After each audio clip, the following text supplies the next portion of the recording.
सभी लोगों को प्रणाम। पलक जय श्री राम। आज आगे की कथा मैं आप लोगों के सामने रखती हूँ, क्योंकि कल इसमें खरदूषण को श्री रामचंद्र जी ने उनके बाणों को सब पूरा ख़त्म कर दिया था, उनको तिनके की भांति ढेर कर दिया था। तो अब आगे की कथा।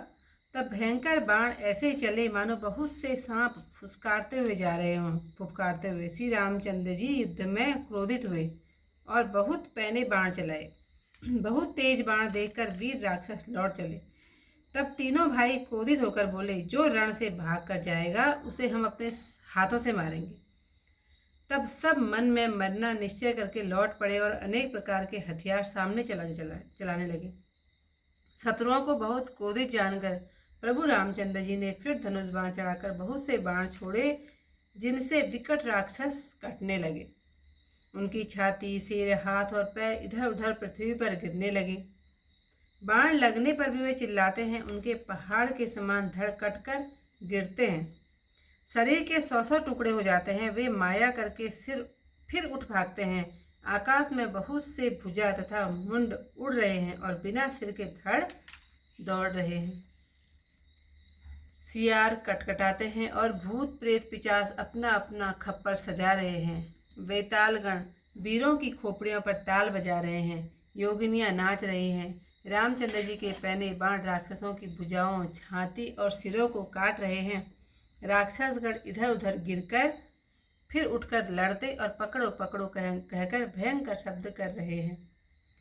गिद्ध आंतों को लेकर आकाश में उड़ते हैं। पिचास उन्हीं को लेकर भागते हैं। मानो संग्राम नगर के रहने वाले बहुत से बालक पतंग उड़ा रहे हों।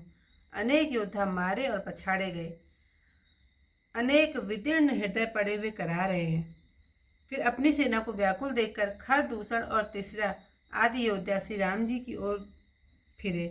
अनेकों राक्षस क्रोध करके श्री राम जी के ऊपर तीर, सांगी, वर्षी, फरसा, त्रिशूल और तलवार एक साथ चलाने लगे। प्रभु ने पल भर में शत्रुओं के बाण काटकर ललकार कर राक्षस सेनापतियों के हृदय में 10-10 बाण मारे। योद्धा पृथ्वी पर गिरते हैं, फिर उठकर लड़ते हैं, परंतु मरते नहीं और बहुतेरी माया रचते हैं। 14,000 राक्षस और अकेले रघुनाथ जी को देखकर देवता डर गए। तब माया के स्वामी प्रभु ने देवताओं और मुनियों को भयभीत देकर ऐसी अद्भुत माया फैलाई कि राक्षस एक दूसरे को राम रूप देखकर आपस में ही कट मरे। तब राम राम कहकर शरीर छोड़ते हैं। सब राम राम कहकर शरीर को छोड़ते हैं और मोक्ष प्राप्त करते हैं। यह उपाय करके कृपा निधान राम जी ने क्षण भर में सब शत्रुओं को मार डाला। देवता प्रसन्न होकर फूल बरसाने लगे और आकाश में नगाड़े बजने लगे।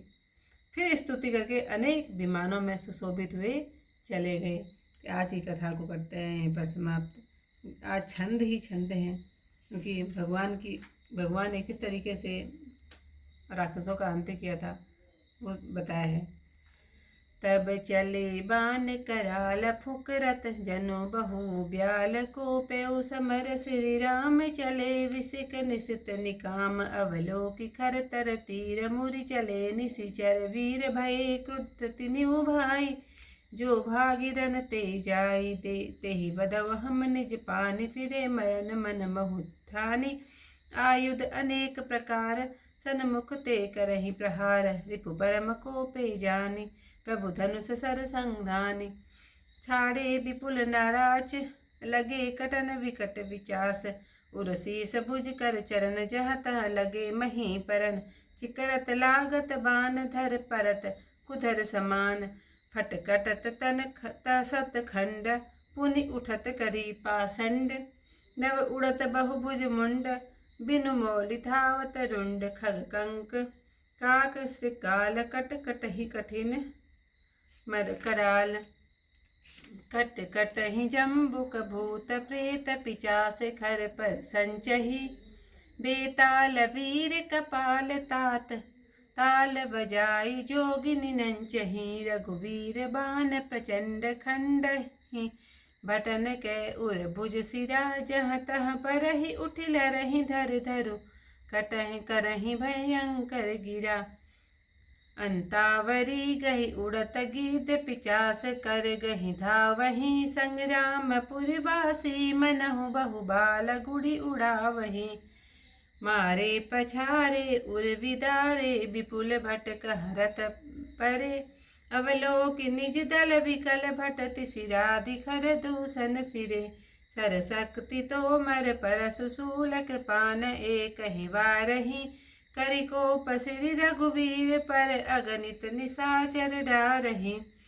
प्रभु निमिष महुरि पुसर निवारि पचारि डारे सायका दस दस विसिख उर माज मारे सकल निशिचर नायका मही परत उठि भट फिरत मरत न करत माया अति घनी सुर डरत 14 सहस प्रेत विलोकी एक अवध घनी सुर मुनि सभय प्रभु देखी माया नाथि अति कौतुक कर्यो देखहि परस पर राम करि संग्राम रिपुदल लरि मर्यो राम राम कहि तनु तजहि पावहि पद निर्वाण करि उपाय रिपु मारे छन महु कृपा निधान हर्षित वरसहि सुमन सुर बाजहि गगन निशान स्तुति करि करि सब चले सोवित विवित विमान सियावर रामचंद्र पद जय शरणम शंकर हरि ओम जय जय सिया राम